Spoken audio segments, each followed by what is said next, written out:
Pues nuevamente aquí es un privilegio el que podamos estar reunidos para compartir la palabra del Señor. Doy gracias a Dios por todo, doy gracias a Dios por la vida de cada uno de ustedes, los que están aquí presentes y los que nos van a acompañar desde sus casas. También damos gracias a Dios por sus vidas.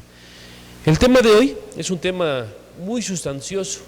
Hay muchos versículos, va a haber mucha actividad bíblica. Así es de que les pido, si ya están en su casa, que saquen su Biblia y vayan al libro de Reyes, Primera de Reyes, por favor. El tema que vamos a ver hoy se llama Jehová es mi Señor. Y todos decimos amén. Es un título muy fuerte, es un título tremendo. Y para hablar acerca de Jehová es mi Señor, vamos a buscar uno de los profetas.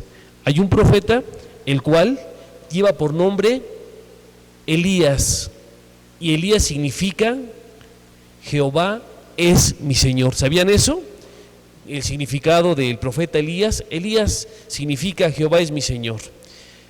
Pero para entrar en detalles vamos a ver lo que significa profeta, ya que vimos que Elías significa Jehová es mi Señor. ¿Qué significa profeta? En la actualidad a veces vemos mucho acerca del profeta Nostradamus o diferentes profetas que profetizan situaciones que van a acontecernos, pero profeta significa portador de voz. Todo aquel hombre que comparte la palabra de Dios es un profeta, pero conocemos el Antiguo Testamento que estaba basado en la ley y los profetas. Los profetas eran hombres que habían tenido una participación especial con Dios, en el cual Dios les revelaba acontecimientos para que a su vez los revelaran al pueblo. Eso es lo que significa profeta. Entonces, Elías, que es un profeta, tuvo una vida tremenda.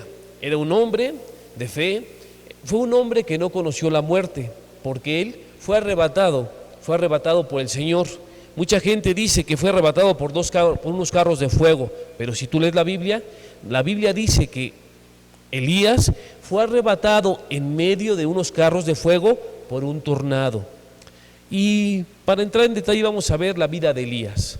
Elías fue un hombre temeroso de Dios, fue un hombre que estaba repleto, lleno del poder de Dios. También a Elías se le conoce como el profeta del agua y del fuego. Y vamos a entrar en detalles. Elías, también conocido como el profeta de agua y de fuego, utilizado por Dios para confrontar al rey Acab, esposo de Jezabel. ¿Alguien sabe acerca del rey Acab? El rey Acab fue rey de Israel, esposo de Jezabel, una mujer peculiar, una mujer tremenda, malvada, que conspiraba contra el pueblo de Israel. Ellos dos tenían la peculiaridad que, siendo los reyes de Israel, recordemos que cuando salió del Éxodo, Israel, las 12 tribus de Israel, las 12 tribus que eran de Jacob, que Dios le cambió el nombre y le puso Israel, ¿a quién honraban? A Jehová, exactamente. Sin embargo, Acab, siendo rey de Israel, con su esposa Jezabel, ellos no honraban a Jehová, ellos honraban a Baal. Baal es la personificación de Satanás.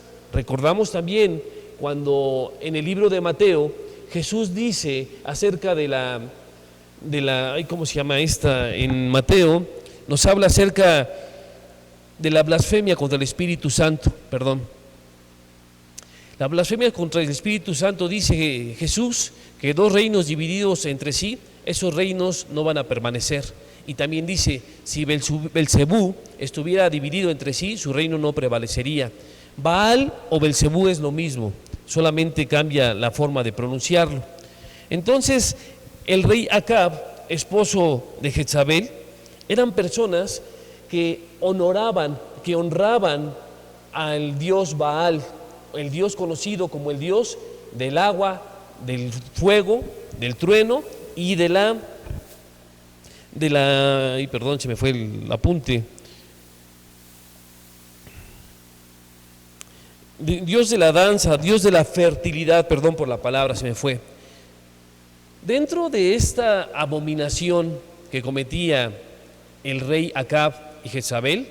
Ellos danzaban, se prostituían, había mucha promiscuidad en ese tiempo. Si tú conoces la historia del Éxodo, cómo Dios libra al pueblo cautivo de los hebreos, los libra de los egipcios, Dios tiene una promesa para el pueblo de Israel. ¿Y qué es lo que hace el pueblo de Israel cuando está bajo el gobierno del rey Acab? Ellos se vuelven como los sodomitas. ¿Por qué? Porque se prostituyen hombres con hombres, son lascivios, hacen muchas cosas malas en frente de Dios. Entonces Dios, para reprenderlos, manda a Elías para confrontar ¿a quién? Al rey Acab. Cuando Dios manda a Elías a confrontar al rey Acab, exactamente en el libro de Primera de Reyes, capítulo 17, es cuando nos menciona a Elías el profeta, que fue enviado precisamente para confrontar al rey Acab y para acabar con aquellos que adoraban y rendían culto a Baal. En Primera de Reyes nos habla acerca de Elías. Su vida de Elías marcó el principio y el fin de la adoración de Baal, de Belzebub. Jezabel, la esposa de Acab, era una mujer malvada y encargada de matar ¿a quién? A los profetas de Jehová. Jezabel era una mujer que estaba tan en contra de Dios que quería eliminar a aquellos que compartían la palabra del Señor, porque ellos preferían rendir culto a Baal o a Belzebú. El Baal fue un dios de la lluvia y del trueno. Pues Elías, en el capítulo 17 de Reyes, Primera de Reyes, capítulo 17, versículo 1, Elías el profeta, que era de Tisbe, de la región de Galad, dijo a Acab: juro por el Señor, rey de Israel, a quien sirvo, que en estos años no lloverá ni caerá rocío hasta que yo lo diga. Y esto era una ordenanza de Dios en contra del pueblo de Israel por haber desobedecido y por haber desviado su corazón y rendir culto a Baal. Por eso el Señor le dijo a Elías: vete de aquí hacia el oriente y escóndete en el arroyo de Querit, que está al oriente del río Jordán. Ahí podrás beber agua del arroyo, y he ordenado a los cuervos que te lleven comida. Elías hizo lo que el Señor le ordenó, y fue así, y se quedó a vivir junto al arroyo Querit, al oriente del río Jordán. Y los cuervos le llevaban pan y carne, y los cuervos le alimentaban de mañana y por la tarde. El agua que bebía del arroyo, al cabo de unos días, el arroyo se secó porque no llovía en el país. Tú sabes perfectamente bien que cuando hay sequía, que cuando no hay agua, pues los animales empiezan a morir, no hay plantas. Elías, siendo profeta de Jehová, experimenta el poder de Jehová porque tiene el respaldo del Señor. Elías era tan respaldado por el Señor que todo lo que Dios le decía a Elías, ¿qué pasaba? Acontecía. ¿Por qué? Porque era un mandato divino del Señor. Pese a todo esto, Elías, valiente y decidido, conociendo el poder de Dios, otras veces temeroso y unas veces valiente. Elías Tisbita comienza su vida cuando aparece en la Biblia, en el libro de Primera de Reyes, capítulo 17. Elías confronta al rey Acab. Les voy a platicar más o menos la historia, si ustedes han leído la vida de Elías. Elías llega con Acab, y Acab, el rey, le dice que no va a haber agua. Entonces, este rey le dice: ¿qué tienes tú contra mí, Elías?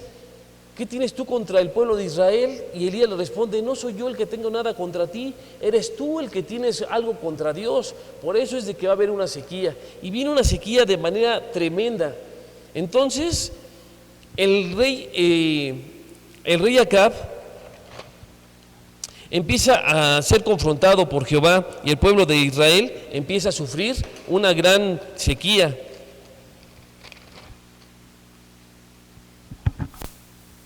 Nosotros muchas veces, ante las situaciones que estamos viviendo, estamos confiados en el Señor porque sabemos que Él es nuestro respaldo. Elías era respaldado por Dios, por eso es que Elías puede confrontar al rey Acab, porque únicamente lo que hacía Elías era ir a decir lo que iba a acontecer. El pueblo de Israel, dirigido por el rey Acab, se perdió, se apartó completamente del amor y del agradecimiento al Señor, siendo que el Señor los había sacado cautivos del pueblo de Israel. Ellos se habían perdido y estaban ahora adorando a Baal.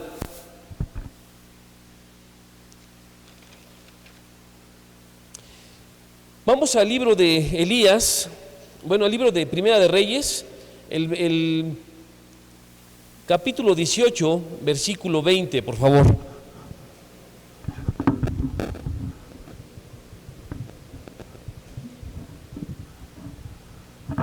Acompáñenme en su Biblia, por favor.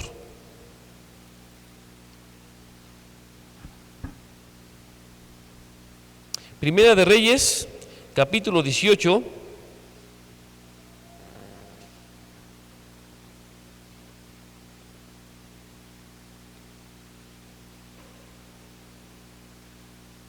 Versículo 20, por favor.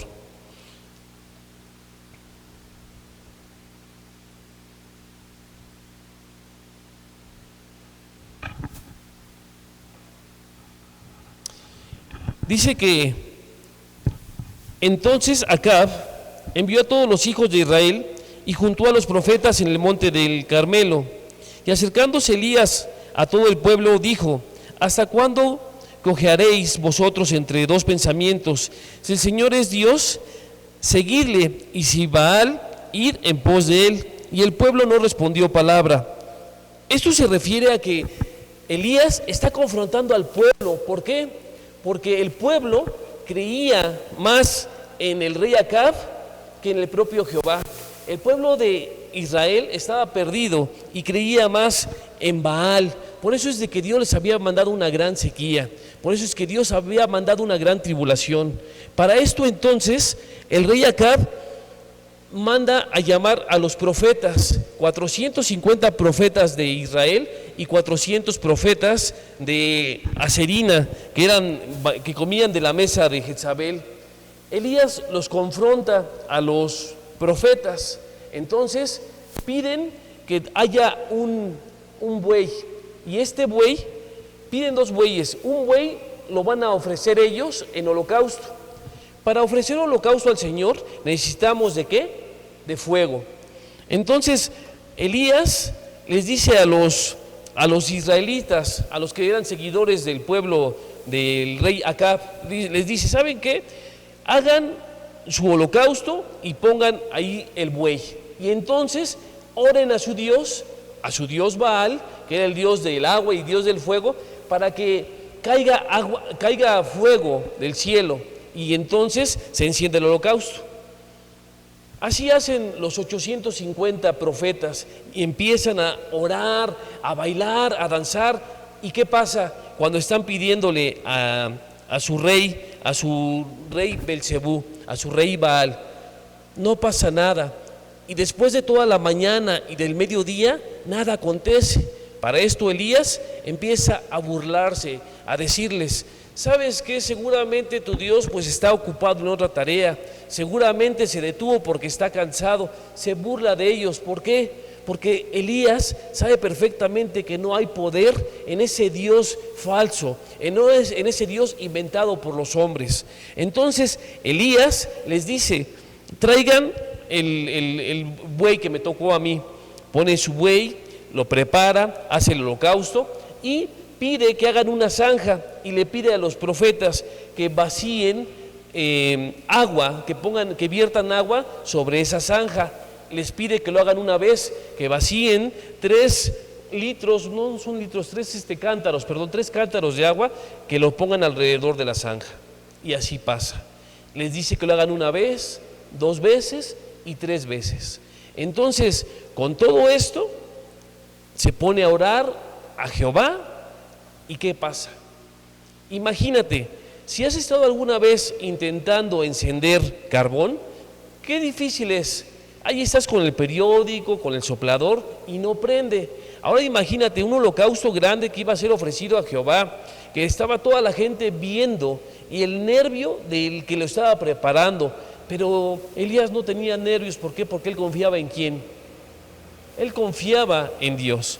A todo esto, hace el holocausto, clama al Señor, el Señor lo respalda y cae fuego y se enciende el holocausto, se quema el buey y hasta el agua hierve y se consume. ¿Por qué? Porque estaba siendo respaldado ¿por quién? Por el Dios de Israel, por el Dios verdadero. Elías pasa tantas cosas y puede ver cómo tiene el respaldo de Jehová. Entonces, imagina tu vida. ¿Qué es lo que pasa cuando tú, a lo largo de los años, has visto cómo el Señor te saca de donde vivías cautivo, del mundo? ¿Qué pasa cuando Dios te restaura tu matrimonio, o cuando Dios te da un negocio, o cuando Dios te prospera, o cuando Dios te devuelve la salud? ¿Estás viendo la mano de Dios? Por supuesto. Pues Elías era privilegiado. Tan privilegiado fue Elías que fue el profeta que no conoció la muerte, porque fue arrebatado, como lo decía con antelación. Pero a pesar de todo esto, Elías era un hombre natural como tú y como yo, que experimentaba lo que era el temor, lo que era el miedo, pero también la esperanza. Y ese es el tema del que vamos a desarrollar hoy. Por eso teníamos que hacer todo este contexto. Elías ve las maravillas que hace Dios, pero Elías, por ser un ser humano, también experimenta temor, miedo y esperanza. Pero vamos a desglosar qué significa temor, qué significa miedo y qué significa esperanza. Temor es una percepción espiritual ante algo que no está ocurriendo, pero que puede ocurrir porque tú lo estás pensando. El miedo es la sensación ante una situación real. Y les voy a poner un ejemplo. A veces nosotros sentimos en estos momentos temor. ¿Qué va a pasar ahora que regresemos a nuestro trabajo? ¿Qué va a pasar dentro de 6 meses cuando haya concluido todo esto? ¿O cómo va a ser la Navidad? Estás teniendo temor ante una situación que aún no está aconteciendo y es una percepción espiritual, es una percepción de tu concepción mental, es algo de tu conciencia, es algo que no está pasando. Pero ¿qué es la diferencia entre el miedo? El miedo es cuando tú vas caminando por una calle oscura en el centro de la ciudad, vamos a decir Tepito, tú vas caminando por esta calle y ves que hay 10 drogadictos. Ahí estás sintiendo miedo ante un suceso real. ¿Por qué? Porque tienes el peligro de que cuando pases por ahí te asalten. Esa es la diferencia entre temor y miedo. Nosotros como seres humanos experimentamos el miedo ante las situaciones reales y es válido, pero cuando nosotros experimentamos el miedo es la falta de confianza y de fe en el Señor. Es bueno que tengamos temor, por supuesto, pero un temor santo, un temor que nos haga tener ese pesar de fallarle ¿a quién? A Dios. Yo temo en mi corazón y en mi mente el cometer un pecado que deshonre, que le falte el respeto al Señor. Y ese es algo que debemos de albergar en nuestro corazón y en nuestra mente, el sentir un temor santo. Pero aquí Elías tenía miedo. ¿Y de quién tenía miedo Elías, Cristi? ¿A quién le tenía mucho miedo Elías? ¿Alguien en especial? A la vieja bruja de Jezabel. Porque era una bruja, porque era una malvada. ¿Y era bruja? Tal vez les cause un poco de risa, pero era una bruja porque ella le rendía culto a Baal, aquel demonio que sacrificaba niños para que las mujeres fueran fértiles. En vez de clamar al Señor como lo hizo Noemí para que Dios le diera un hijo, ellos clamaban ¿a quién? A Baal. Por eso era una vieja bruja y aparte de bruja, metiche. En una ocasión, Acab, chillón, llega a su casa. ¿Qué tienes, Acab? Es que, ¿qué crees? Que aquel vecino no me quiso vender su terreno. No te preocupes, mañana vas a ver que te lo vende. ¿Qué hace esta mujer?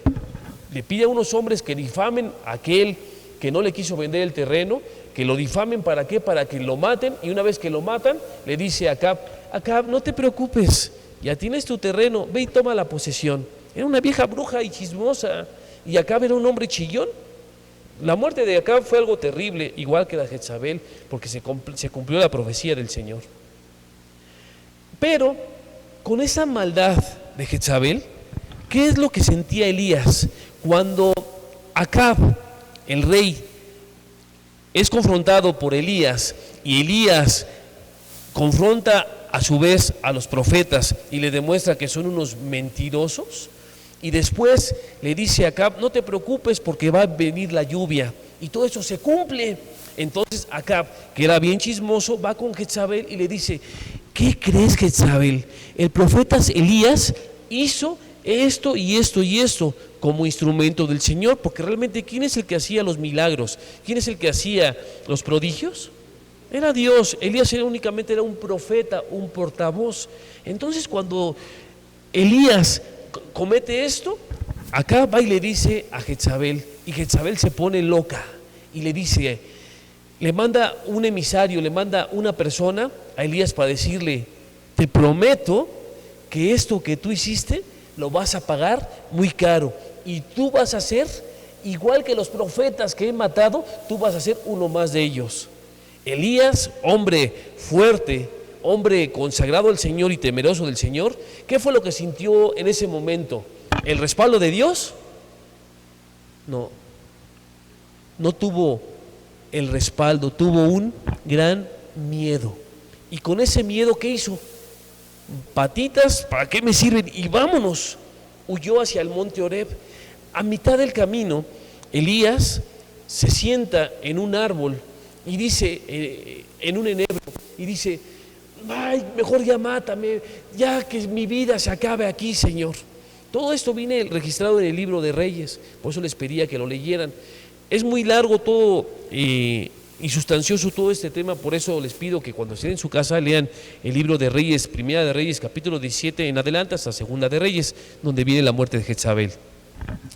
Pues entonces este hombre, Elías, se sienta y quiere morir abajo de un árbol, de un enebro. Ese árbol es un árbol que mide casi 10 metros, un árbol muy frondoso, un árbol en donde fácil te puedes camuflajear. Y se sienta ahí y se queda dormido. Llega un ángel y le da de comer. El mismo ángel lo despierta y le dice: vete porque vas a ir a la tierra de Oreb, al monte de Oreb. Elías llega ahí a Oreb. Elías experimentó el poder de Dios cuando Dios manda sequía. Experimenta el poder de Dios cuando Dios manda fuego para que se consuma el buey. Elías experimenta el poder de Dios cuando Dios destruye a los 850 profetas adoradores de Baal. Elías conoce perfectamente el poder de Dios, pero cuando él va huyendo, llega al monte Oreb, y ¿a dónde se va? Se esconde en una cueva. Dice: ay, mamacita, va y se esconde y está, imagínate, pobre Elías, ¿cómo estaba? ¿Por qué? Porque le tenía mucho miedo. ¿A quién?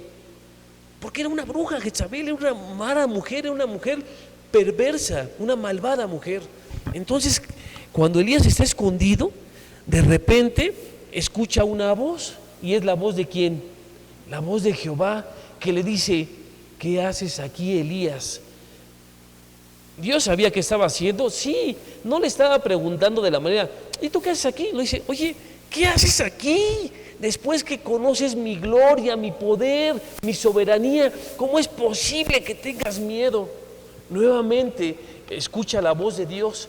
Entonces Dios le habla y le dice: cíñete tus lomos. ¿Qué significa cíñete tus lomos? Párese derechito y sea hombrecito y salga, porque yo no voy a estar hablando con un cobarde adentro de una cueva. Eso es lo que significa lo que estaba diciendo el Señor. Sale Elías y agarra a Elías y sale de la cueva. ¿Cómo salió Elías? ¿Con el lomo ceñido? No, se cubrió con su túnica, se cubrió la cabeza y salió así. ¡Ay, mamacita! Ya una vez que sale, viene un viento tremendo y ahí no estaba Dios. Después viene un fuego tremendo y tampoco ahí estaba Jehová. Pero después viene un terremoto y tampoco estaba Jehová. Imagínate, pobre de Elías, con el pánico, con el miedo ante un suceso real que sentía por Jezabel, y luego le viene un aire, y luego le viene un fuego, y luego un terremoto. Pobre Elías, estaba temeroso, estaba temblando. Pero entonces viene un silbido, y en ese silbido ahí estaba Jehová. No significa que Jehová no estuviera en cada lugar, sino significa que Jehová lo había dejado. ¿Para qué? Para probar el valor de Elías. Pero Elías no era un hombre valiente por sí mismo. Siempre y cuando Dios estuviera respaldándolo, Elías tenía ese poder. Pues una vez que sale Elías, lo manda nuevamente a que regrese al camino de donde había venido, porque entonces iba a ungir a los nuevos reyes y a los nuevos profetas, al profeta Eliseo, que iba a ser el que iba a sustituir a Elías. Y así es nuestra vida el día de hoy. Nosotros el día de hoy sentimos temor nosotros los cristianos que conocemos al Señor. Y digo, Señor, se me antoja hacer lo malo, porque hay muchas tentaciones en el mundo, y más en estos tiempos. Se me antoja hacer lo malo, pero yo siento un temor santo, un temor espiritual en mi conciencia y en mi corazón que me dice, no seas como el cerdo que regresa al vómito, o como al hombre que regresa a la prostituta, o como al perro. No seas así. Entonces tú sientes un temor santo y no regresas a lo malo. Pero lamentablemente o afortunadamente también somos seres humanos y experimentamos situaciones que nos hacen tener miedo, y más ahorita en estos tiempos que son tiempos de incertidumbre, que tenemos miedo ante los sucesos reales que estamos viendo. Entonces nosotros somos hombres temerosos del Señor, pero también somos seres materiales, seres carnales, seres que experimentamos el miedo ante las situaciones que vamos a vivir. Y es donde viene aquí la pregunta: ¿qué tanto has vivido? ¿Qué tanto has recibido del Señor? ¿Puedes recordar cuando naciste que venías desnudo? Y ahora, ¿cuál es tu preocupación? El perder tu casa, tu trabajo, el no tener que comer. En otras ocasiones les he comentado, y lo han oído de otras personas, dice la Biblia que si las aves que habitan en el campo, Dios les da de comer, Dios las sustenta, mucho más a nosotros que creemos en el Señor y que nuestro Señor no es Baal ni la diosa madre. Para nosotros nuestro único Dios es el que creó los cielos y la tierra, y se llama Jehová, y se llama Jesucristo, y es su Espíritu Santo el que obra en nuestras vidas. Entonces, ¿por qué tenemos ese miedo ante lo que estamos aconteciendo, en lo que estamos pasando? Debemos de tener un temor santo, un temor que nos aparte del camino para hacer lo malo. Y podemos sentir miedo, pero lamentablemente una persona me decía que el miedo es la falta de fe. Y sí es cierto, porque ante lo que estamos viviendo tenemos miedo de perder nuestro trabajo. Pero entonces, ¿dónde está nuestra confianza en el Señor? ¿Y cómo le podemos decir a la gente que el Señor es mi sustento? Que si Jehová sustenta y alimenta a las aves del campo, yo no debo de sentir ese miedo, pero lo sentimos. Lamentablemente es lo que estamos viviendo. Ahorita está el dichoso, vete a la cueva y enciérrate. ¿Por qué? Porque ahí está Jezabel. Jezabel es la representación de lo malo, de la perversión, de la perversidad, de Satanás, de la enfermedad, de la desgracia. Por eso, imagínate a Elías, si ya había matado Jezabel a 850 profetas, ¿qué le iba a pasar al pobre Elías? Iba a ser 400 profetas, iba a ser 401 con Elías. Elías era el único profeta que quedaba de Jehová. Y así es lo que estamos viviendo ahorita nosotros. Sabemos que tenemos un miedo tremendo por las situaciones que estamos viendo. Y si te pasas todo el tiempo, en vez de leer la Biblia, si te pasas todo el tiempo en las redes sociales, escuchando noticias pésimas, devastadoras, y aparte que las maquillan para que se venda más, ¿por qué no buscamos más del Señor? ¿Por qué no tenemos ese temor santo de buscar siempre agradar su presencia, para que su presencia esté con nosotros? ¿Por qué tenemos ese miedo? Por la falta de confianza, de certeza, de seguridad en que Dios nos respalda. Y así Elías era un hombre como tú y como yo, respaldado por Dios como tú y como yo, pero era un hombre a fin de cuentas que también tenía miedo. Y este hombre experimentaba el miedo porque pensaba que Jezabel le podía hacer daño. Más adelante en el libro de Reyes, en Segunda de Reyes, capítulo 9, es donde viene la muerte de Jezabel. Cómo Jezabel cae de una ventana, es tragada por los perros y su cuerpo se lo comen los perros y nada más queda la calavera, quedan las plantas de los pies y las palmas de las manos, porque lo demás no pudo ser sepultado porque así lo había escrito el Señor, que así iba a acabar Jezabel, a la que Elías le tenía tanto miedo. Entonces nosotros como seres humanos podemos tener un temor santo, podemos tener un miedo, es válido, porque es difícil no experimentar el miedo ante las situaciones que estamos viviendo, pero debemos de tener una esperanza.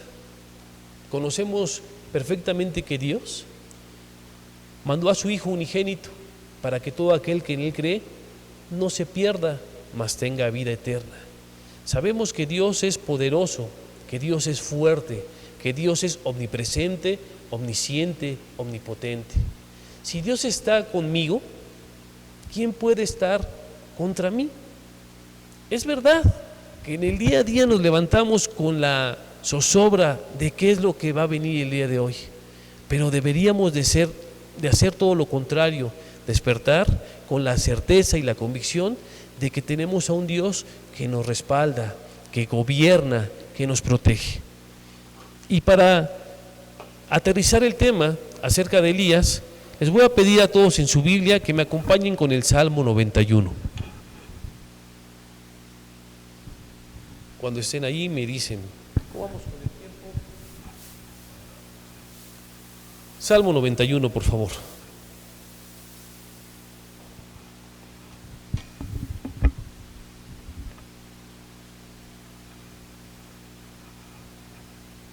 Vamos a leer únicamente del versículo 1 al versículo 7. Y dice así, Salmo 91, el que habita al abrigo del Altísimo morará bajo la sombra del Omnipotente. Diré yo a Jehová, esperanza mía y castillo mío, mi Dios en quien confiaré. Él te librará del lazo del cazador, de la peste destructora, con sus plumas te cubrirá y debajo de sus alas estarás seguro. Escudo y adarga es su verdad. No temerás el temor nocturno, ni saeta que vuele de día, ni pestilencia que ande en oscuridad, ni mortandad que en medio del día destruya. Caerán a tu lado 1000 y 10,000 a tu diestra, mas a ti no te llegará. No concluye aquí el Salmo 91. Ese de tarea, estúdienlo en su casa. Pero ¿qué es lo que nos está asegurando el Señor? Que el que habita, el que vive bajo el abrigo del Altísimo, morará bajo la sombra del Omnipotente. Dios es el Altísimo y no hay absolutamente nada que me pueda apartar de su benignidad, de su bondad, de su salvación y de su misericordia. No debo de sentir miedo. Ahorita, ¿qué es lo que la gente tiene miedo de esta pestilencia nocturna? Hay gente que dice, es que en las noches, aquí por mi casa, huele bien feo, como a llanta quemada. Aquí te lo está diciendo, que no debes de tener miedo. ¿Por qué? Porque yo habito bajo el abrigo del Altísimo y moro bajo la sombra del Omnipotente. Diré yo a Jehová, esperanza mía y castillo mío. El miedo es la falta de esperanza. Yo debo de tener esperanza ¿en quién? En mi Señor. La Biblia dice, todo lo puedo en Cristo que me fortalece. Me fortalece y adiestra mis manos para la batalla, me fortalece para salir y compartir la palabra del Señor, me fortalece para decir, espera en el Señor, porque su palabra es sí y su respuesta es amén. Amén, confía en el Señor, porque el Señor es grande, es bondadoso, nueva es su misericordia cada día para todos nosotros los que amamos, porque los que amamos a Dios, lo amamos porque Él nos amó primero. No debemos de tener miedo. Él te librará del lazo del cazador y de la peste destructora. Y este versículo, ayer que lo leía, me llamó mucho la atención, porque a veces estamos angustiados por la situación que vivimos y más por lo que estamos aconteciendo en este momento, algo que está destruyendo a gente. Pero aquí dice, Él te libra del lazo del cazador y de la peste destructora. Con sus plumas te cubrirá y debajo de sus alas estarás seguro. Escudo y adarga es su verdad. ¿Quién es la verdad del Señor? Jesucristo. Jesucristo es la verdad. Imagínate las aves, los pequeños pajaritos cuando son recién nacidos, los polluelos, cuando están en su nidito. Llega la mamá pollita, la mamá pajarita y los alimenta con lombricitas. Ellos no se preocupan. Y en las noches cuando hace frío, ¿qué hace esa pajarita o esa águila? Con sus plumas los abraza. No significa que Dios tiene plumas, no es de manera literal, es de sentido figurado, pero Dios nos protege con su omnipotencia, con su omnipresencia. Dios nos protege. ¿Qué nos va a pasar? ¿De qué vamos a tener miedo? Aún si llegáramos a ser alcanzados por este virus y este virus nos matara, nos quitara la vida, nuestra vida no la puede quitar nadie, porque nuestra vida pertenece al Señor.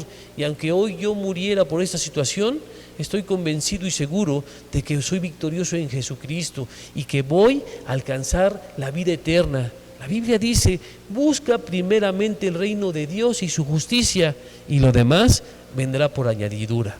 Lamentablemente, nosotros buscamos a veces primero la añadidura. A mí algo que me complica mucho como ser humano, por ser muy severo, es cuando la gente te dice, ora por mí. A mí me pasó el caso de alguien especial que me pidió que orara por su familia porque le estaban pidiendo una cuota a los de la unión. Claro que sí, Dios escucha la oración del justo. Soy justo porque Jesús me justificó, no por mis obras, sino porque Jesús en la cruz me justificó. Y Dios escucha mis oraciones como las tuyas. Clama a mí, te responderé. Y le pregunté a esta persona, ¿y este chico al que le están pidiéndole dinero, cree en Dios? No, él no cree. Uy, perdóname, Padre, perdóname, tú conoces mi corazón y sabes lo que dije en ese momento. Entonces yo no voy a orar por él. Porque el que está con Dios, está con Dios, Dios le ama, pero el que no está con Dios está contra Dios. ¿Cómo yo le voy a pedir primeramente la añadidura? ¿Qué significa busca primeramente el reino de Dios y su justicia? Primero busca al Señor a través de su palabra, estúdiala, ponle en práctica, adóralo, conócelo, ámalo. Eso es lo que tenemos que hacer. En conclusión, tenemos el Salmo 91 que está hablando de ¿qué? De esperanza.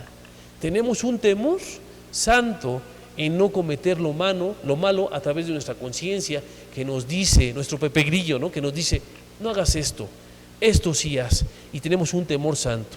Tenemos miedo porque somos seres humanos, pero para este miedo tenemos el remedio, y el remedio es la esperanza. Y concluyo nuevamente leyendo el Salmo 91, y cuando concluya voy a empezar a orar por todos ustedes, por favor. El Salmo 91 dice así: el que habita al abrigo del Altísimo morará bajo la sombra del Omnipotente. Diré yo a Jehová, esperanza mía y castillo mío, mi Dios en quien confiaré. Él te librará del lazo del cazador, de la peste destructora. Con sus plumas te cubrirá y debajo de sus alas estarás seguro. Escudo y adarga es su verdad. No temerás el temor nocturno, ni saeta que vuele de día, ni pestilencia que ande en oscuridad, ni mortandad que en medio del día destruya. Caerán a tu lado 1000 y 10,000 a tu diestra, mas a ti no te llegará. Señor, En este día venimos a invocar tu nombre, tu precioso nombre. A darte gracias, Padre mío, porque respiramos, por el aliento de vida que tú nos diste y solamente tú sabes cuándo lo habrás de retirar. Hoy te damos gracias, Señor, porque tú eres bueno, porque tu bondad y tu misericordia son infinitas, Señor, para con tu pueblo. Porque tú nos libras de las batallas y de los angustiadores. Porque tú, Señor, nos sustentas día a día. Y porque hoy podemos declarar que estamos confiados en ti, que nuestras vidas están en tus manos y que solamente tú sabes lo mejor, lo que nos conviene a nosotros. Hoy te pedimos, Padre mío, que este mensaje llegue a cada una de las personas que están en sus casas y que alimente su fe, certeza y convicción, que alimente su esperanza en ti, en que tú eres el Dios verdadero, el Dios vivo, el Dios que salva, el Dios que nos mira, porque no existe otro Dios, porque aquel Dios que la gente proclame es Dios hecho por la mano del hombre, y ese nada es y nada vale. Sin embargo, tú eres el Dios que nos da esa paz que rebasa el entendimiento humano. Sabemos y estamos confiados en que tú tienes el control de nuestras vidas, y hoy venimos a ti con un corazón dispuesto para adorarte, para bendecirte y para alabarte. Bendice nuestras vidas, Padre, bendice a la gente que nos rodea. Y sabemos que en esta situación que está aconteciendo en el mundo entero hay un propósito, y el propósito es que la gente conozca que hay un Dios vivo y que hay un Dios verdadero, que hay un Dios que venció la muerte, que hay un Dios que es amor. Y todo lo podemos en ti, Señor, porque tú nos fortaleces. Hoy te pedimos inmensamente por la salud de aquellas personas que están en su cama, de aquellos que están en los hospitales.